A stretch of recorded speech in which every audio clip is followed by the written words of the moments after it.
What is up, everyone? JD here. I hope you're all doing well today. Today I'm going to be doing my Sig K320 review for you guys.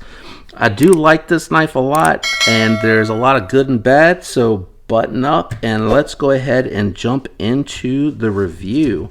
This knife here has a 3.5-inch S30V blade steel coated in my instance, 4.5-inch polymer handles with an 8.5-inch overall length. Claimed weight on the knife from Hogue is 4.16 ounces, and we're going to do the weight right now. Let's see if it comes. Oh, Lord have mercy. Trying to beat up the scale. I even marked it.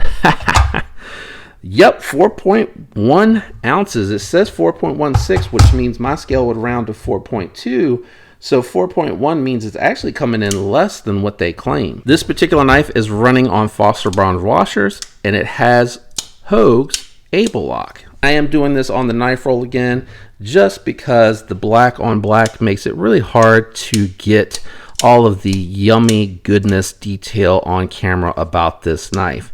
The first thing I'm going to go ahead and address is the polymer handles. Now, this is intended by Sig to companion one of their very popular pistols, which is why they wanted to integrate the polymer handle into this knife offering and why they're offering it. It is really lightweight, durable material, and you're able to get jimping in here really easily to match up to the pistol handle and the pistol grip. That gives you actually really good grip. If you come in here and have a look at that jimping, you'll also notice that Hogue actually knocked down the jimping here so that when you're going in and out of the pocket with the clip, it's not catching or ripping at the pocket right underneath the clip. Now you're still going to get a little bit of rubbing here, but this jimping is done in a way where it really isn't going to sand away at your pocket, more so than just really offer the gripping. The Able Lock, as you can see, has Hogue's little nucleus design here, which offers lots of texturing, and it's very, very smooth. What I would like to do is just quickly go through the comparison knives so you guys can get an idea of the size, and then I'll wrap up with some final thoughts and finish the review of the knife. If you're enjoying the video, leave a like for me. If you enjoy the content, I'd love to have you subscribe. Totally up to you. If you do subscribe, don't forget to turn on your notifications so you get alerts when new videos drop. So what I'm going to go ahead and do is start out with my Spyderco comparison knives. First up is going to be the Spyderco Paramilitary 2. This one here has a 3.44-inch S45VN blade steel, has a 4.81-inch G10 Titanium crossfade handles, and overall 8.25 inches, coming in at 3.75 inches. I'll tell you, I can't tell a huge difference in the weight between these two, even though one's under 4 and the other is just slightly over 4. Now, the next knife I'm going to bring out here is going to be the Spyderco Yojimbo 2. Highly recommend this knife. This is a really good EDC knife. Oh yeah, I forgot to adjust the camera back down. Sorry, looking off to the side while I'm doing this review, and I just realized I am not centered either.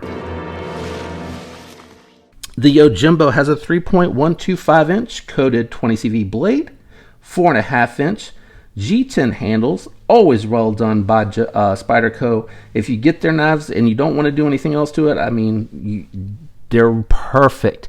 Gripping without tearing up the pockets. Overall length, 7.5 inches.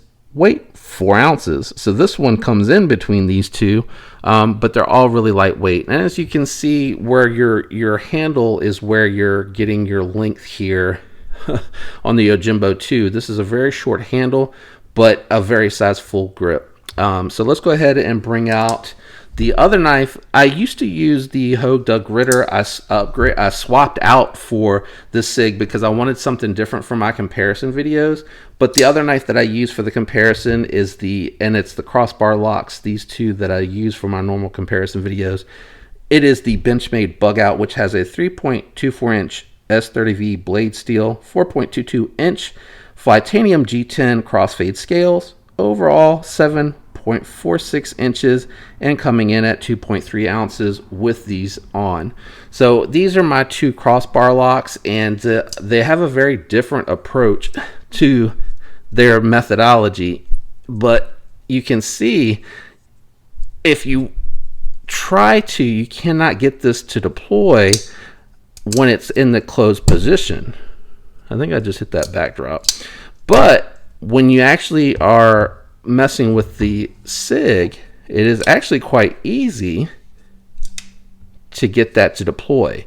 And I think that's part of the reason. I'm sorry, I'm not really good with this thumb hole. You have to really get your meat into it, and I actually have a hard time reverse flicking it, which is kind of ironic because you can open it just by slamming the knife. So even though people will say that these locks are the same, yes, they are the same in the sense that they are a crossbar lock, but the geometry and the approach and how they execute are done very differently, very differently. It is easy to thumb deploy this one. Again, I have a bit of a time trying to get it to thumb flick. You really got to get it just right. I don't seem to be able to get my finger in a consistent spot to where I can do that well. Last two knives for the comparison. This Avivi Elementum has a 2.96 inch D2 blade steel with a 4.06 inch handle, micarta scales, overall length 6.99 inches, coming in at a very lightweight 2.89 ounces. And the last knife, which is a highly recommendable knife in the budget realm for comparison, is the CJRB Feldspar. Has a 3.5 inch stonewash D2 blade, has a 4.6 inch micarta, and in this case burlap micarta handle, overall length 8.1 inches, so it is longer overall, and it has it comes in at 3.67 ounces. The last thing that I like to do is just a comparison of profiles so you guys can see both what these look like in the pocket and thickness, so that you know how much space they're going to take up once they're in the pocket as well.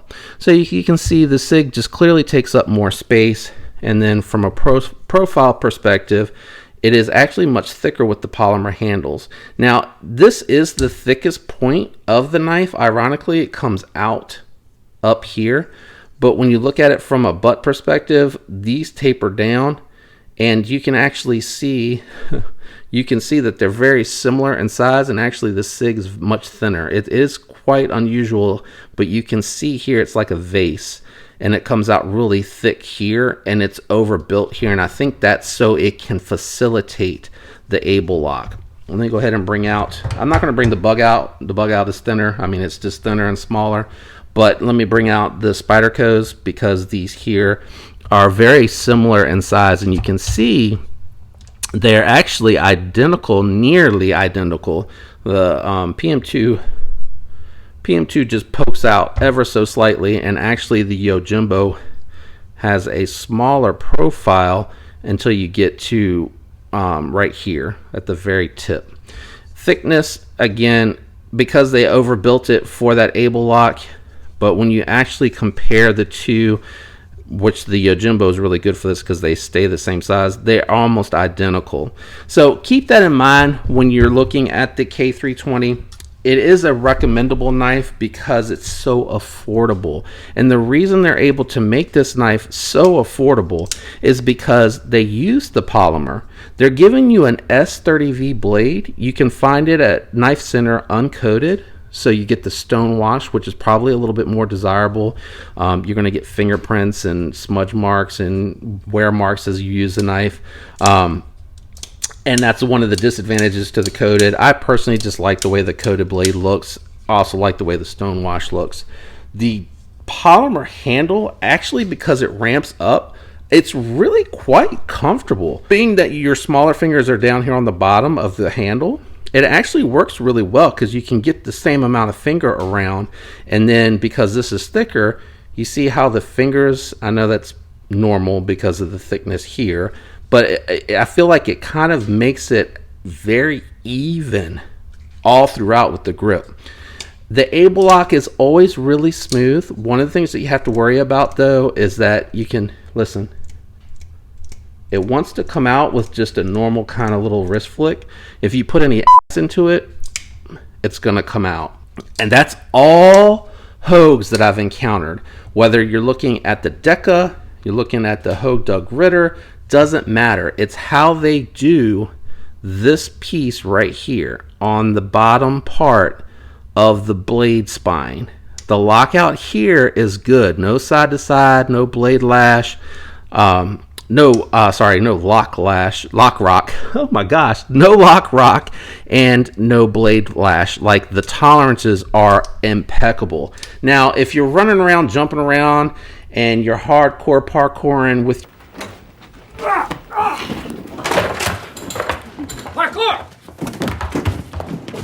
Michael, parkour! Parkour! Extreme! Parkour! Parkour! your knives, this is definitely not going to be for you. But if you're just carrying the knife, walking, running, it's not going to come out. I mean, it's really not. It's just super light, the detent. But most people that carry it in the pocket usually tuck it up against the inside of the pocket anyway, so that's always double security for you. That's probably my one complaint about Hogues. I like so much about their knives and their designs. They're made in the USA, which I like supporting because I'm from the USA, but I really wish they could find a way to correct. I know they want that smoothness, but I almost feel like if they put just a little bit of a ramp right behind in the closed position, it's going to keep it from like wanting to open so easily. And this knife has a lot of potential for me, in my opinion. The ergos are really, really good. The tip and the spine, even though it has the swedge to help the sliciness of this blade, it's very robust behind the actual edge, and it's not going to be like a slicey knife, not like, say, your S30V here on your I mean, my god, I always forget how slicey that sucker is on your bug out. You know, this is just a more robustly done blade, and you know, it's not going to be as slicey. But again, I think when you're buying a full-size knife like this, you kind of know that you're using this to break down your cardboard, to cut your zip tie and your rope. You know, you're not really looking for something that you're trying to thinly slice your apple swedge or something like that. Because I found this on a Black Friday deal, I actually was able to get this knife for like right at $100. I can't remember exactly what it was, but it was really, really affordable. S30V with a well-done polymer and a crossbar lock made in the USA for nearly $100 is phenomenal. I would recommend this knife because of that all day, every day. If that's your budget and you want something made in the USA and you want something done well, you're looking at either this or you're looking at the Manix 2 lightweight or the Para 3 lightweight, and they all have polymer. Why not consider a K320 and throw that in the mix? If you're at that price point, you're essentially getting all of the same things. And I tell you, I think the Manix 2 lightweight and the K320 are probably very comparable, but I would give the lock edge to the Manix 2 lightweight. Their lock is really well done. All three don't have any aftermarket support outside of some potential with the pocket clips. I didn't finish talking about the pocket clip. Hold on before I wrap up. Sorry.